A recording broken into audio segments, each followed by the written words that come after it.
Hey, nosy friends.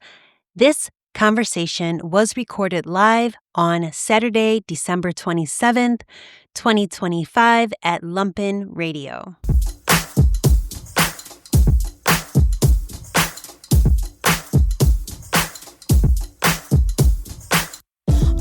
Gotta get up, tell the whole world you a winner.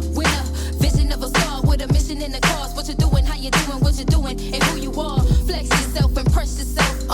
Check yourself, don't wreck yourself. If you know me, then you know that I be knowing what's up. Hey, Stephanie Graham is nosy as WLPN LP Chicago 105.5 FM, Lumpen Radio. Hello, Chicago. Welcome to 2 o'clock. I am very excited to be here. Happy holidays. What a dream. You all, today we have a special guest, a new neighbor to Bridgeport here. My guest today is Lawrence Nalls, managing photographer of 40 Photography, a multi-generational Chicago-based photography studio rooted in history, family, and service. What began over 50 years ago as one man documenting his life experiences has grown into a trusted creative business serving families, schools, and organizations across the city. Lawrence's work is grounded in storytelling, legacy, and the belief that photography is both an art form and responsibility. He's also a devoted father, husband, and community-minded creative leader. Lawrence Nalls, welcome. Hello. Thank you. Yes, I'm so excited that you're here. Happy holidays to you. Happy holidays to you as well. You know, curious, for people who are meeting you for the first time, which could be our listener. Hi, listener. Yes, hi. How do you describe 40 Photography? How did I describe 40 Photography? We are, as you said, we're rooted in storytelling.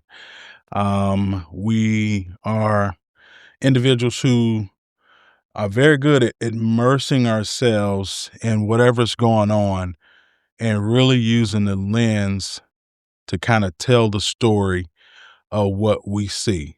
I believe, my dad, believes as well, that we always hear this thing, picture's worth 1,000 words. And it is, but it should also be worth some feelings.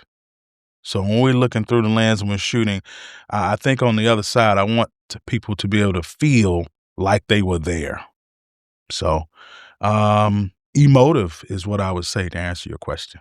Yeah, that's really nice that they will feel like they are there. Mm-hmm. That's really nice too, especially like with schools and stuff. Like, like if family members aren't at the school, they can see their children doing things. Think, oh, look, I'm actually there. Yeah, see their kids sneezing on us while we shoot them. Does that happen a lot? It depends on the age of the kids. If we're at K through 8, you better believe it. There's a runny nose somewhere. Do you keep like Kleenex in your bag?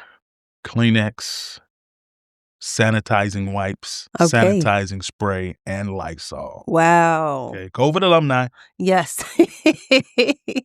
That's a really great idea. I should keep those things. Yes, you should. I'm looking around here like, well, okay, where's the wipes and stuff? Oh, we all got these knobs and switches. Where I the know, wipes? right?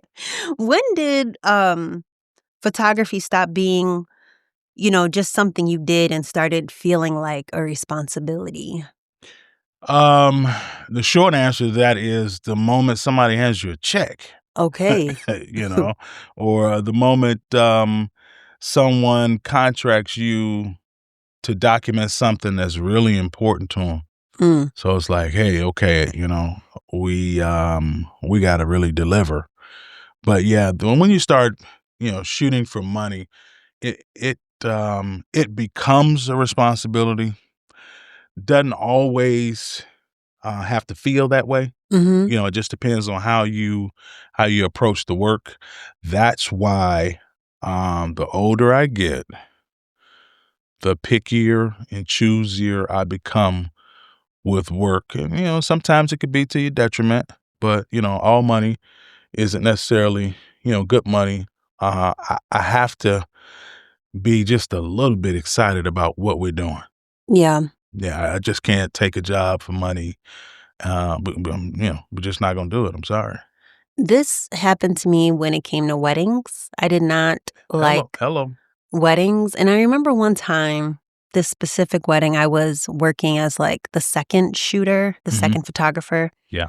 um, and I had been out the night before, like, I was out really late. Like out, like socially out? Yeah, socially Oh, out, oh, yeah, okay. hanging Oh, out, oh, okay. I was, like, out hanging out until, like, 2 in the morning, and I had to be on set at, like, 7 to help out for this wedding.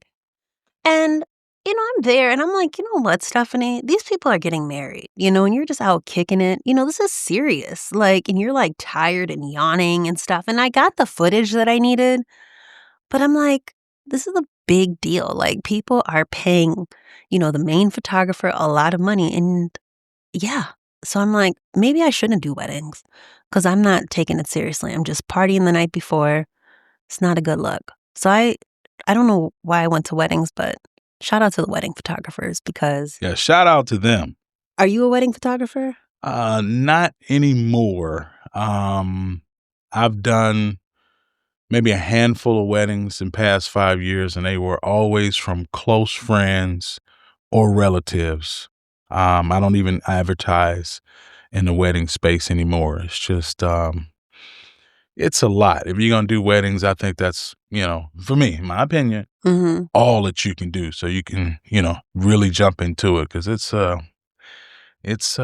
commitment. Yeah, Yeah. I love them. I really respect wedding Yeah. Oh, yeah. photographers. Oh, yeah. They got some When people beautiful are like, stuff. "Oh my god, they want like 5 grand, they want 10 grand." I'm like, "Yeah, and pay it. You Yeah. need to pay it because Mhm. they're gonna really work for you." Yep. 40 Photography has a multi-generational story. What parts of that legacy matters most to you right now? Your father was a photographer? Yeah. Yeah. Yeah. He still shoots, he'll be 80 next month.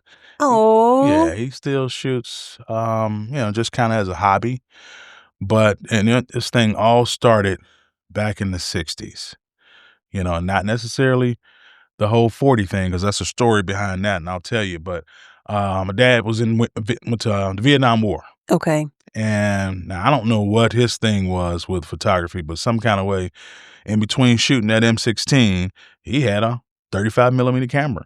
Okay. So he has, I mean, goo gobs of footage from the Vietnam War. Oh, I really? mean, out in the jungle, I mean, the stuff, the Yeah. real deal. So that was a passion of his, Hmm. and he came home. That didn't stop, even with the injuries. He was wounded, Vietnam, Purple Heart, almost died, that kind of thing. And that's where the name 40 comes from. When he came home in the late 60s, is before I was born, doctors told him, man, you'll be lucky with the injuries you have to live to be 40 years old. And as I Oh. said, yeah, he'll be 80 next month. So Yeah. he's still Wow, what a here. blessing. Yeah, clearly he made it because I wasn't born until 1970. So he Okay. came home from the war in 68, I think.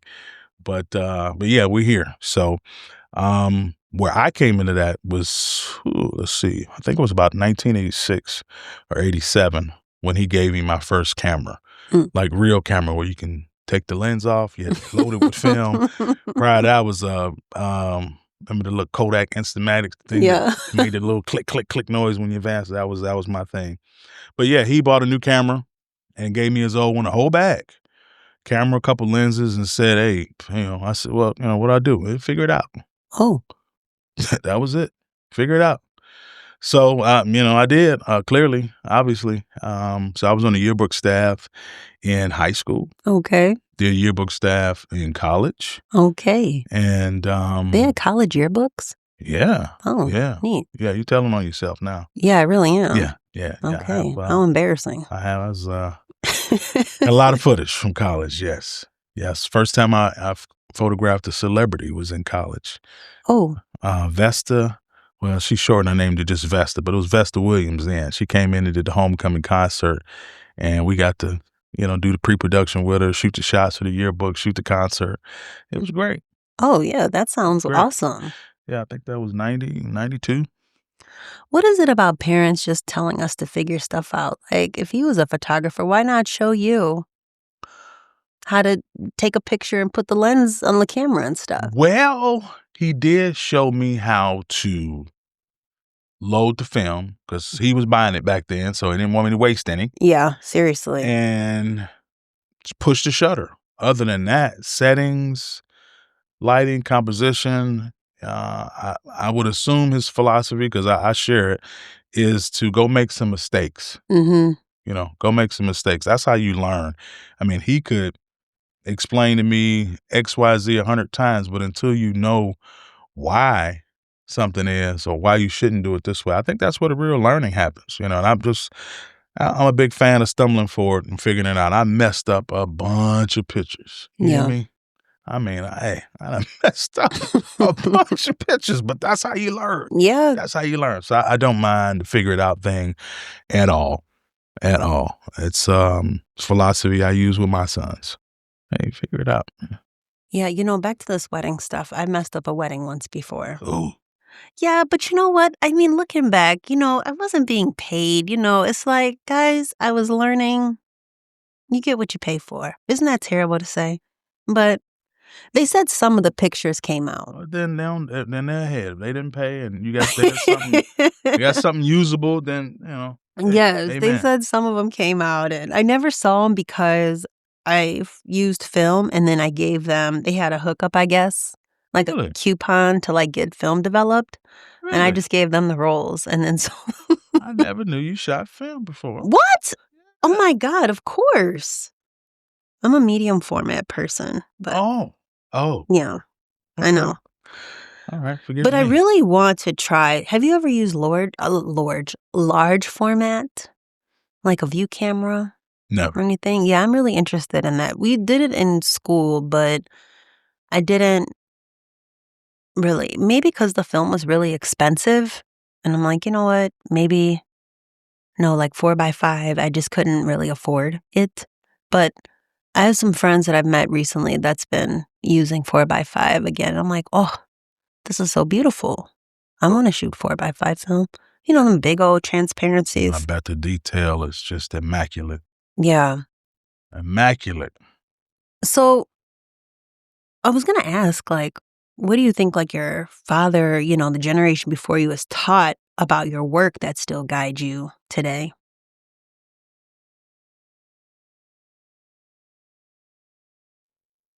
As Be he sits and intentional. think. Okay, be intentional. Yeah. Don't shoot just to shoot. And here's the thing. And this is I can't remember how long digital's been around, but it took me a while to switch to it. Matter of fact, let's see, my oldest son is 20, so I don't think I got my first digital camera until 20 years ago. Prior to that, I was still shooting film, and I think that's kind of the issue, or really the challenge with this generation of photographers. They're so skilled at post production and Photoshop. They have all these digital tools, Yeah. so it decreases the need to be really on point or intentional about what you're doing before you push the button. Because they can always go, "Oh, I'll fix it in post. Oh, I'll fix it in Photoshop." And it's some unbelievable tools out there to do that kind of stuff. But I think that's the difference. And here I am, 55, but I was brought into photography in one area, and now here I live in a totally different era. So that was an adjustment for me. Yeah. And fortunately, it's one that I haven't really given into. I'm still gonna do my work on the front end to avoid this whole world of post production on the back end. Yeah. We'll still retouch and that kind of stuff because those are oftentimes personal requests. People want look a certain way, polish, and I get that. But my end, Mhm. the lighting, the Yeah. composition, the exposure, the feeling, I'm doing that on the front end. Yeah. Yeah. That makes the most sense. I was just, scouring the Reddit, the social network Reddit. Yeah, I heard They of it. have a color grading group, and I'm always seeing kids in there, like, doing all this different color grading to their images and doing all this stuff. It's just amazing, Yeah. and I'm always like, "Wow." I would just pick to go out at a certain time, like, figure out when the sun might turn, and then go out, but they're just doing it Whenever. the back end. Yeah, and I'm like, "Oh my gosh, can you guys teach me?" I just think it is interesting. Yeah, it's another level of skill set. It really is. Yeah. I'm not mad at them, but it's a different approach to the work. It really is. Yeah. I learned the same way as you too about getting it all right. in the front end. Mm-hmm. And then you don't really have to worry too much about the back end. But the Mm-hmm. back end is very interesting. All these programs and stuff. I'm like, Oh yeah. wow. Back end is a whole nother career now. It definitely is. Yeah. Man, when I was in film school, colorists were making bank. So I'd be curious actually if colorists can still makes the same amount of money. Because now it seems like, anybody can do this stuff. But yeah, maybe I'm sure they still make bank because you have to be a master at this stuff, Yeah, and I'm sure many of them, well, not all, but many have kind of double dipped, transitioned into the digital world and explored the color grading thing like you were talking about. Yeah. You photograph like families and schools and stuff like that. What's like the most important thing like that families should think about when choosing to document their family? I think professionally too. I mean, everybody has these iPhones but going to, a professional, Mm-hmm. like what should that practice look like? Yeah, I'm glad you asked that question Oh, because it's actually a recent shift just in my whole approach um, to family portraits. mm, Um, I think families must first determine how they're going to use these images. okay. Are they going to live in your iPhone forever and share them on social media? Mm-hmm. They're going to be your screensaver. Or are you printing a 16 by 20 in canvas or luster or matte and framing it and going in the living room? Yeah. That's where I would start. My preference, my favorite now is working with families who are putting things on the wall. Okay. And that's kind of how we start our session. If matter of fact, I don't do all digital sessions with families. Let's talk about prints. Let's talk about where this is going in the house. What color are the walls? What does it feel like? Where do you see this going? What's going in the living room? What's going in the bedroom, dining room? That's how I approach it um, as a photographer. So I think that's where families should start. What are we going to do with these? Are we taking them just to take them? Is this going up on grandma's wall or is it just Facebook? Did something happen where you like noticed that your clients were not printing the photos or? Actually, just the opposite happened. Okay. I would visit people and, not having had conversations, or anything, and just walking into houses and seeing things that I took up on the wall Oh, okay. and how much pride they had in those images, Yeah. what it meant to them. And it happened. I mean, it's over a period of years. I said, I like this. Yeah, the social media stuff is cool and they tag you. And a lot of times they don't. We're talking about y'all. Yeah, we're talking about y'all. Tag your photographer. But going in someone's house and seeing something on the wall that you created with them, and now they have that memory forever, that's important to me. That's really, really important. Yeah, I guess you're right. That is really nice. Yeah, that's where I live. That's the space I live. That's how I grew up. It's kind of house I grew up in. I still have all my mother and all my grandmother's photo albums Mm. and all the pictures that they had on the wall. The bank used to offer free photos, and my grandparents would go and get a free portrait at the bank. Never heard of that. Yeah, it was really nice. It was really well done. They would get dressed up, and you just book a session, and you go get a portrait, and it was free. Free It was photos free. at the bank. Yes, it was free. It wasn't like one of like the big banks, like a Chase or whatever. I can't remember who they banked with, but it was like a local bank. Really? And they went every year. Yeah. And I have those photos. I have never heard that. Isn't that such a nice touch? You had to be a client, of course. Yeah, I but wonder what the fees were at that bank. Wow. I don't know. Yeah, you had to pay for that somehow. It's a nice Maybe. touch either You know way. what? Maybe it was like, I never thought about that. Maybe it was like a banker's husband or wife or something that just Maybe did so. it, trying to get practice, but they would always be beautiful. Maybe so. And I'm always like, wow, grandma, they would do a couple photo and then one by herself and then one by himself, my grandpa. Isn't that nice? That's really nice. That's a nice touch. Yeah. But it made me think like, okay, so with your photography, what do you hope people feel when they see your images? Well, if I had to say something universally that fits kind of all lines of photos. I would say a sense of pride. Yes. Sense of pride. Yep, that's how I would sum it up. That's what I want you to feel when you look at yourself after we've done this and done this, and then a sense of pride.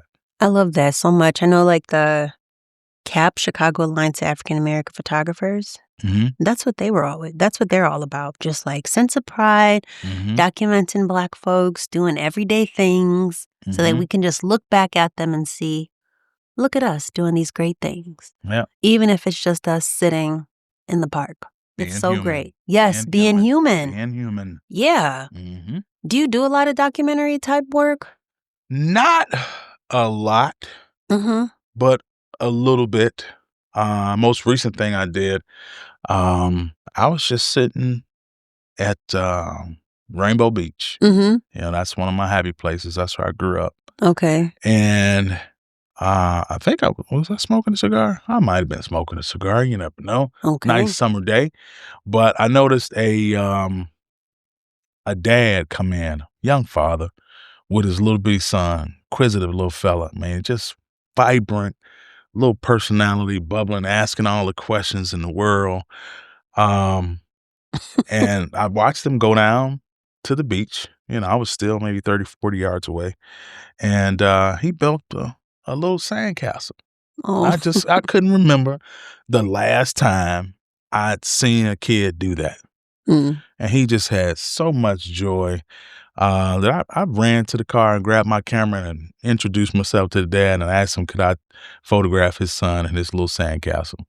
Aw. And I did.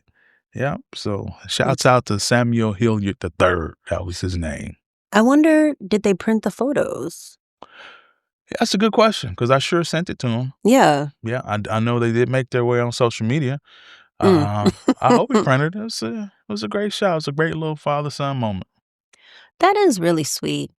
Mhm. Like, how do you even earn trust with people during some of these, like, important moments, you know?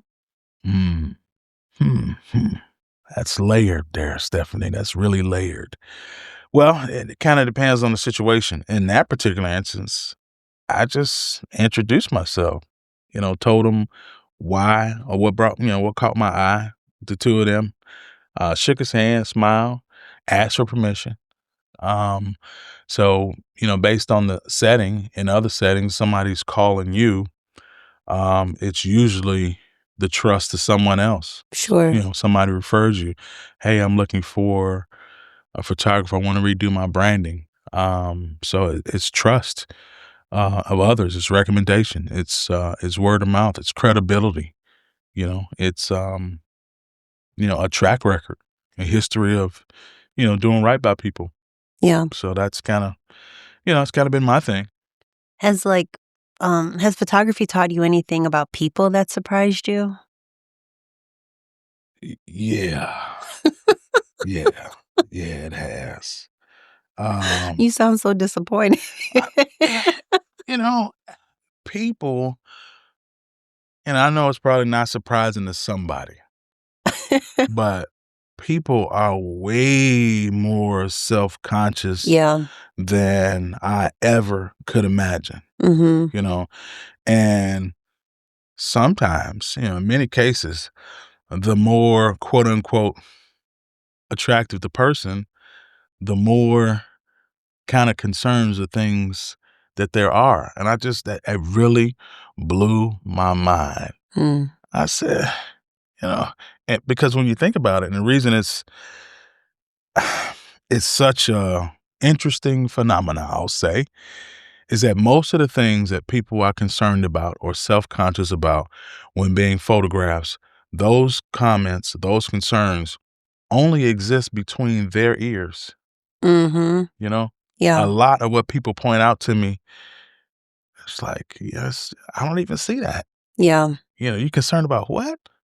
Who- That exists no place outside of your conscious mind and between your ears. And it really, that one, that always blows my mind. It's like, wow, we only see or we seem to look through things through our own insecurities. It is really something. Yeah, we're our own biggest critic.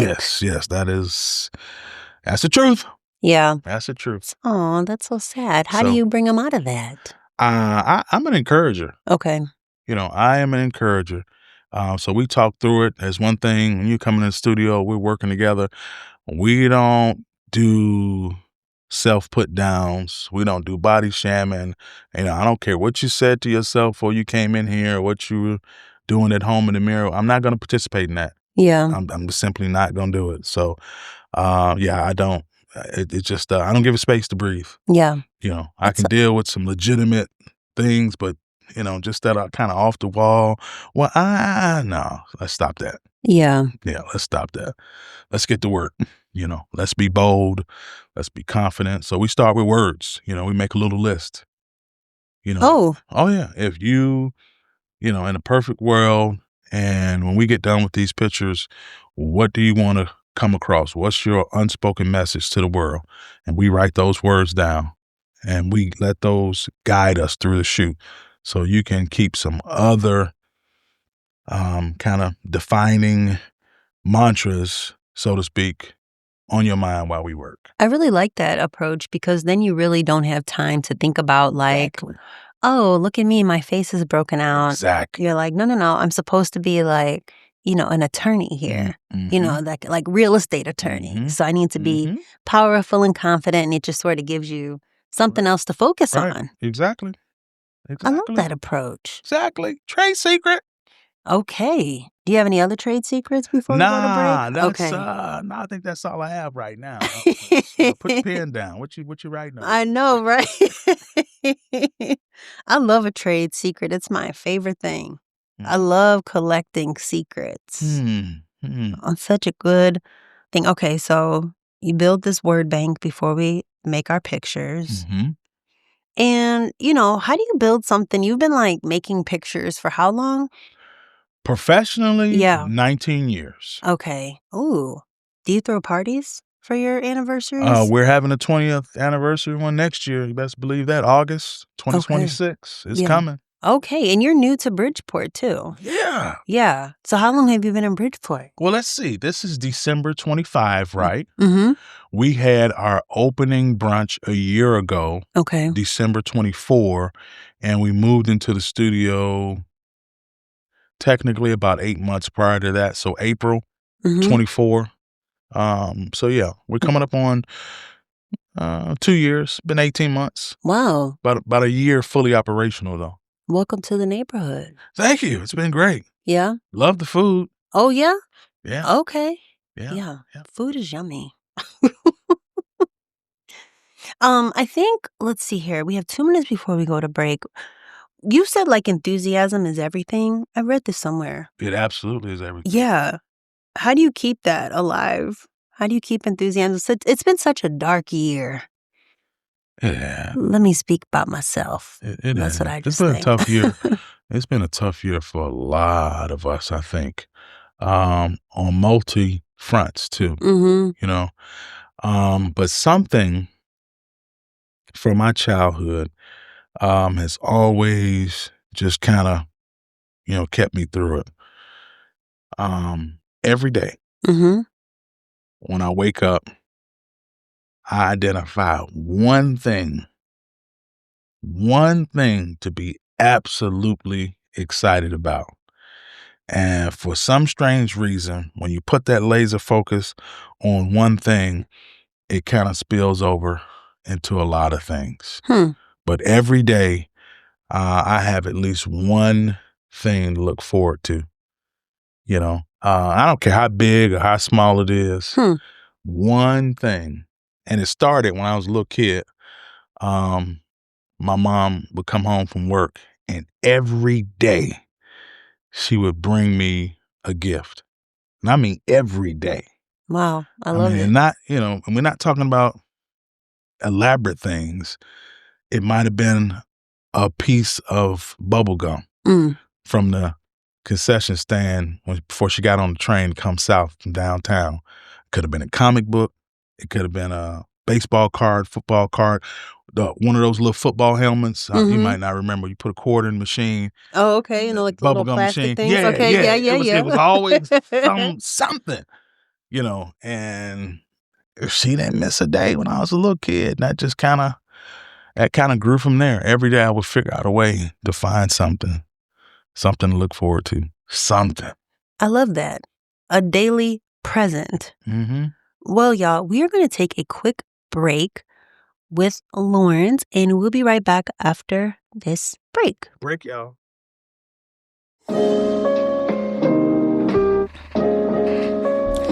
Real talk. How many opportunities have you bookmarked and never applied to? I know I have, and you know what? It happens. The admin part of the work we're doing is understandably boring and tedious. But when you neglect it, it can cost you real opportunities. That's why I created Artist Admin Hour, because behind every exhibition is a clear budget submitted that makes sense. Admin is the flex. It's the work that makes the work work. But you don't have to do it alone. Every Wednesday, 7 to 9 p.m. Central, artists show up on Zoom to tackle what we've been avoiding. Residency applications, grant apps, budgets, invoices, whatever's on your list. 2 hours of body doubling with structure, no shame, and real community. $25 to $45 a month gets you in. But if that's not doable, email me, because getting this done is very important. We will make it work. Stop letting admin sabotage your practice. Join us today at artistadminhour.com.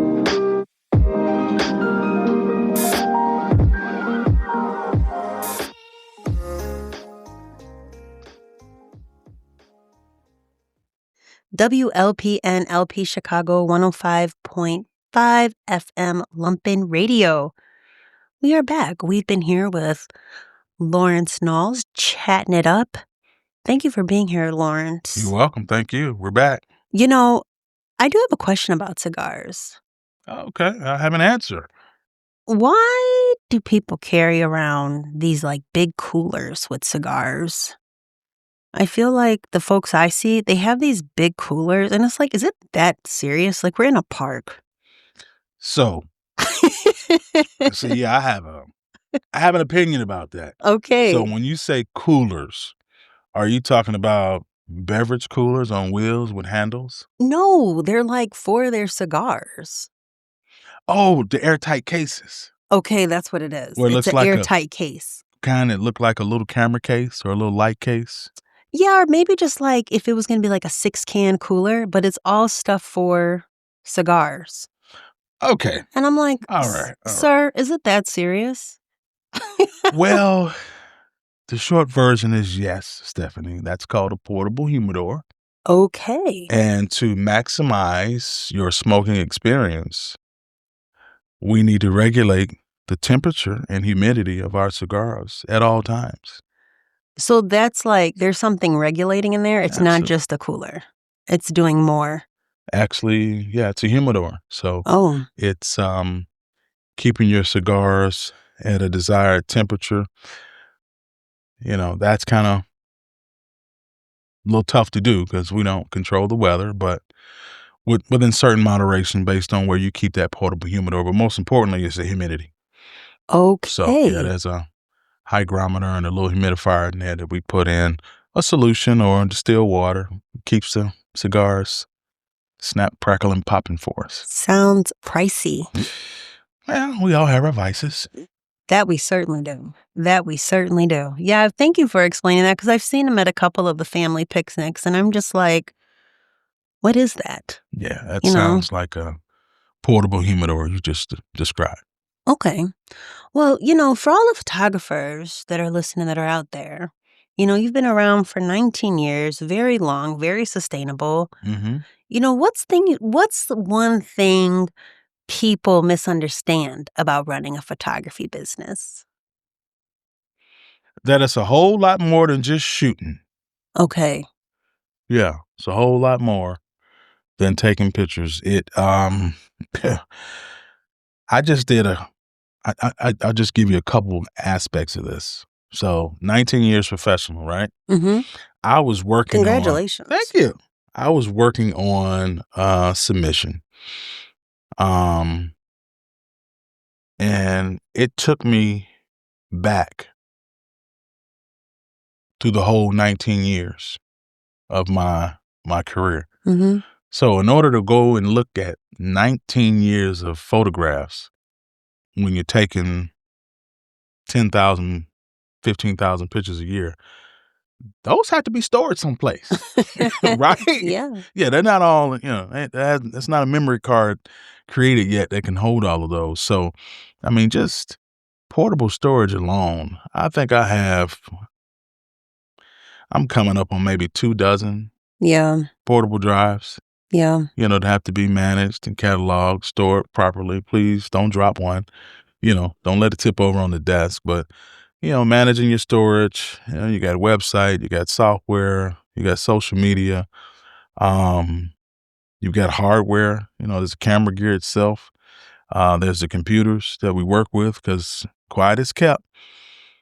The little touchpad, notebook that your kid using in school, at college, or whatever, not necessarily the same thing that we can use. Mhm. If you're managing 30 gigabyte files, it takes a, computer of note to kind of manage that stuff, and that don't be the kind of person that dibble dabbles in video too. So, now we need graphics card, not the graphics card that comes on the motherboard, a Yeah. separate graphics card that has its own RAM. So yeah, it's just there are a lot of moving parts, you know, like when anything, Yeah. it's a lot of things that we don't see. A lot of people look at us and just picture man, it's a little bit more than that. With social media and photography, like, how has it compared to you when you didn't need social media to now? Like, do you think you need social media in your photo business? Like, has it helped your photo business? Yeah. Yeah. That was something, wasn't it? Yeah, now I don't know. I'd imagine there's probably somebody somewhere making it without social media. Mhm. I can't picture a world for 40 photography without it, Really? just for having different platforms and outlets where people can see you. Yeah. I mean, it's all about being at the forefront of people's minds. Mhm. And however you can effectively do that, radio, TV, social media, your web presence. I mean, social media, and it took a couple years for me to understand how big social media really is. Mhm. I get more people ask me for a social media handle than I do a website. Yeah. That's something. That's the first thing people, okay, do you have an Instagram? What happened to website, But yeah, it's essential for us to have outlets, Mhm. on social media. It's a way a lot of people refer us. A lot of people find us organically. It gives us a way to put the things out there, that we're proud of so people can stay engaged with us. But yeah, it's pretty big, Stephanie. It is pretty big. I am always trying to settle my relationship with social media, and I won't get into that today because it's about you, but We understand. man, is it something. It is something. It is something. Yeah, like, and then as far as, like, success goes, like, how has it what is it compared to, like, from when you first started? Does that make sense? Like, what's the success look like to you now compared to when you first started? Um, that's layered a couple ways, but let me explain it like this. If you can pay your bills with your camera, that's a good thing. Yeah, I would think so. Yeah, yeah, you can pay your bills, your studio rent, your house, whatever, all the stuff. You folks listening, you got bills, you know what I'm talking about. You can pick up a camera and in 30 days, touch enough lives, have enough satisfied people from your work, take place. And at the end of the month, You got happy customers and you got nobody looking for you. You don't have any pink things in the mail. You're doing meaningful, intentional work. I think you're successful. Yeah. Mm-hmm. That's real. And you have a sense of pride about what you've done. And you can afford a portable humidor. Absolutely. Come on, somebody. Absolutely. Absolutely. Because we all have our vices. Yes, and I have several. Yes. Wow. Okay. Lifestyle. Jeez. Oh, you something else. I love that. Pay your bills. Have enough for your vice. Mm-hmm. No ping things in the mail. Nobody looking for you. Mm-hmm. Equals success. Amen. I love that. Okay. That sounds good. Mm-hmm. Ooh, do you have a lesson that you had to learn the hard way? Yeah. What? Redundancy. I'm not a Navy man. My little brother is, but I'm not a Navy man. I didn't understand the importance of saving your work, which is other people's memories, in more than one place. Okay. Until one autumn afternoon, back in the fall of 2010, I think it was, hard drive crashed on the computer. Yikes. Yeah, I lost everything. Oh my gosh. Every single thing. I'm Yeah. really sorry to hear that. Yeah, it was a tough day. Never again, though. Okay. Never again. It only takes one time. Only takes one time. You lose all your work. I'm telling you, there's woo. Forehead is sweating right now just thinking about it. Yeah, that's brutal. That's brutal. I Mhm. remember when I would shoot film, I watched someone developing their film, and then they opened up the canister and all the film was black. And I can't remember what they said they did. And they thought that that could be, but they were like, never again. 'Cause, it took about like an hour to stand there and like twist that Mhm. film canister and get it all developed. And it's just like, it's brutal. It only takes one time. But that's a hard one time. Mhm. Yeah, I have another lesson about the importance of deposits. Bank deposits? No, of work deposits. Oh, You know, what do you mean? A work deposit? Yeah, when someone wants to book you to do a job, it's important to take a Oh, deposit on the front end. yeah. Yeah, I know. I know word is bond, but deposit is better. Yeah. Mhm. Okay. Yeah. Hmm. Yeah. That's a good idea. Yeah, once upon a time, I didn't take deposits and just took people at their word, and all it takes is one time to show up someplace where you thought you were hired to do something, and oh no, we decided to do such and such. My uncle or my cousin or a friend is gonna do it for us. Yeah, all it took was one time, many, many years ago. Yeah. Yeah. Man, that's brutal. I'm not mad at you for taking deposits. There's so many folks I have relationships with where they do just trust me that the money will come, but you say don't do that. Okay. No, they don't let you leave out the grocery store until you pay. So Yeah, that's true. yeah, we gotta have systems of control. I mean, we really do. Uh-huh. And they change based on business type and structure, but yeah, that's one that really works for us. Yeah, that is a thing that like they do say when people have to pay for stuff, they will show up. I think I'm nerdy enough that I'm going to show if I just say so. But yeah, no, get the cash. Yeah. Yeah. Yeah. It's, Okay. it's important. It's just what it is. Yeah. I wish you could see, Lawrence sitting here with his hand just on his forehead, just like shaking his head, like, yeah, get the deposit. Trying to tell you. It's so true. Trying to tell you. Oh my gosh, Lawrence. Well, you're also a father and you love being a dad. Absolutely. I feel like when we Greatest talk, job in the world. you're like traveling, like your kid's like all into football and stuff. Yeah. My oldest is playing college football. He is. That's exciting. It is.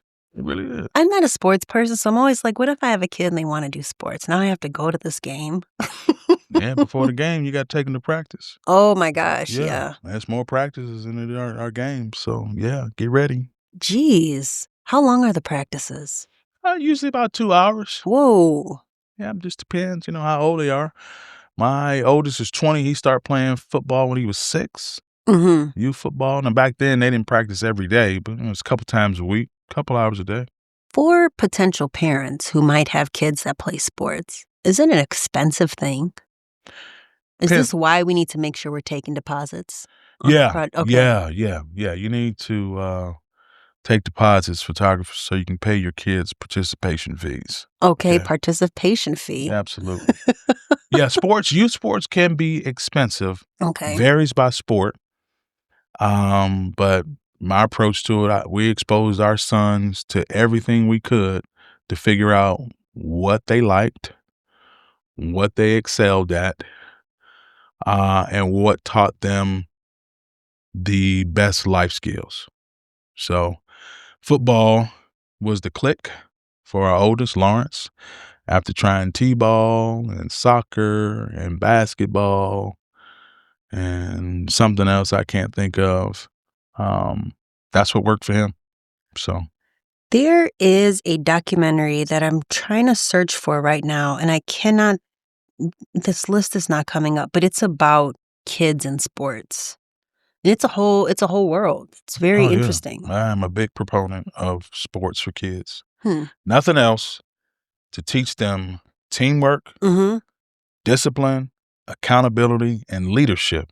And that is the role of sports. And if it turns to something else beyond that, great. But, socially, I think all kids need that. Are any of them interested in photography? Yeah. Okay. Yeah. They both Carry on the family business, you know what I mean? it probably my youngest, probably Langston. Okay. Langston documents everything. They're both iPhone kids, so they do okay with that. Lawrence takes a lot of pictures as well. Are they printing? Langston will print. Okay. Somehow, some way, I did not teach this kid, but he done figured out a way to print his pictures on our home network using the network printer. I never taught him. I just looked up and he's got prints on the wall. So I'm torn between a sense of pride and marvel and, thinking, hey, kid, you adding to the ink bill, man. What's going on? But I'm glad he figured it out. But yeah, he Yeah. does print. Maybe he'll be into like making zines or something. Hey, I just gave the kid some 40 photography shirts. You on the payroll, buddy. Let's go. BTS is your job. Get on it. You are really good at making shirts for your business. You're wearing a great one now, a peach one. Is Thank it you. peach? It is. Okay. I love it. Thank you. What other ways do you market that do you have any other trade secrets that I can take from you around just like marketing your business? No. T-shirts? Yeah, we do. We do give away T-shirts from time to time to our clients. Oh, okay. That's nice. We wear stuff. The entire team, folks who work with us from time to time, they have branded gear. But yeah, I'm kind of big on apparel. Yeah. It's going back from my previous life in sports. We do that. That's just something special about a logo on the chest. With social medias, I've been trying to do more off of social media. And Off of social media. yeah, like where I'm not like using social media so much. And I've been trying to get into more like offline things. And I took a class around offline marketing. Really? Yeah. And apparel was one of the things. Yeah. Like, oh yeah, get a t-shirt, put your logo, stickers. I have some stickers. Never had that. Yeah, where you can just put like, at Co-Prosperity, they have a area where you can like put flyers and stuff, and I put stickers there. That was a thing. And zines, making little like, zines of like your work. Zines? Yeah, like little magazines that were like little, Oh, yeah, that you can just leave with your information. zines. Mm-hmm. Flyers, posting flyers. I have done flyers. Yes. And then, of course, a website, as we spoke about, with Right. events. There was a guy who was like, people say, how'd you find out about this? On social media? And he's like, no, on the website. Mm-hmm. One of There's those lots to do. things. One of Yeah. those things. A website. How about that? Yeah. So I love the logo on the shirt. That's very smart. Thank you. I think about with photography, do you have favorite photographers who you look up to? Currently or just ever? Mm, ever. Yes. Who I absolutely do. Um, besides one your dad? yes, beside my dad. One, who actually I just spent some time with about, 2 months ago is the legendary John H. White, Oh, Pulitzer yes. Prize winning photographer. Yes. Um, and it's so strange. We grew up in the same church. Okay. So that's how I met Mr. White, who was a really good friend of my grandmother's. Okay. And, I just used to see this guy at church, every Sunday, sitting across from my grandma. It wasn't until she started keeping press clippings of his work in the house. And that's Oh. when I realized, and I was just going through these photo albums. She's got all these articles and when he won a Pulitzer. I was like, hey, that's the guy from church. She's like, yeah, he's a photographer. I was like, wow, okay. And that started my little research thing. But having somebody whose approach to photography was very humane, Mhm. very global, very universal, very emotive. That started me kind of looking at other people. That's how I found out about Gordon Parks. Mhm. And I love Shaft. Yeah. He did all of that stuff. But yeah, I would study magazine covers, and then figure out a way to I wonder how do they make that? Mhm. And that's kind of where I began. I studied album covers, still do. Yeah. Not well, I know most people are like album cover, what's that? Well, back in our day, when I was a little kid, when a musician put out a record, they did a photo shoot and put it on this cardboard thing. And well, that was the album cover. It's just some of the best work ever, album covers. But yeah, I would say Gordon Parks, John H. White. Um, yeah, I like some of Richard Avedon stuff. Mhm. I think there's a photo he did of his name was Lou Alcindor then, but Kareem Abdul-Jabbar back on the streets of Harlem. I never forget that picture. Hmm. Um, so yeah, I have a lot, a lot. Love Annie Leibovitz's stuff. I like her too. Yeah, in Yeah. fact, that's her work took me to what's the lady? Makes all of her canvases by hand. Sarah Oliphant. Okay. A lot of the background things that Annie Leibovitz uses in her work are made by Sarah Oliphant. Okay. Hand painted canvases. Absolutely love them. Right. I started tinkering around with those about 6 years ago. And I've gotten, I'm not Sarah Oliphant, but I'm gotten to the point where I make some very usable canvases in my work. So you see me shooting on a canvas, I made it. I I painted. love that. Thank you. I painted about, I think 12, 14 of them by now. I was gonna ask, what does practice in photography look like for you now? You know, outside of you said the album covers, but Yeah, practice looks like grabbing a friend or grabbing a client when you have an idea. Matter of fact, I just did this. Haven't posted the results yet, but if I have an idea or I have a concept or something that I want to do, I reach out to someone I know, one of my former clients or a friend, and we go put it together. I talk to okay. them and I explain this is what I'm doing. This is why I'm doing it. This is why I want you for it. Here's what I see, and do you think you can do it? Hmm. And then we go do it. I love that you go back to your clients Oh yeah. to practice. Oh yeah. Yeah. You gotta hang out with your stakeholders.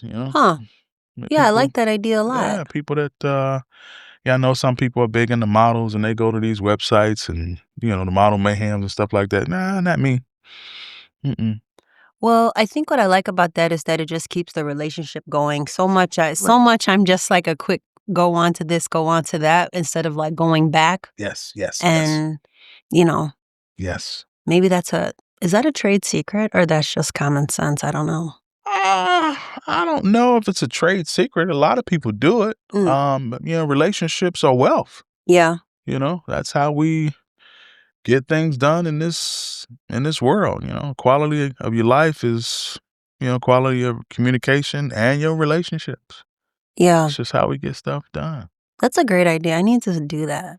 I feel Yeah. like even like with like my podcast, I'll just interview because I'm always just like quick on to the next one. If it's a film project, I work on the film project next one, go, go, go, go, go. And then I don't ever like really look back. Maybe I need to look back in 2026. Yeah, I mean, I think, Or maybe I'm not conscious of it. Maybe I might do it, not conscious of it. I don't know.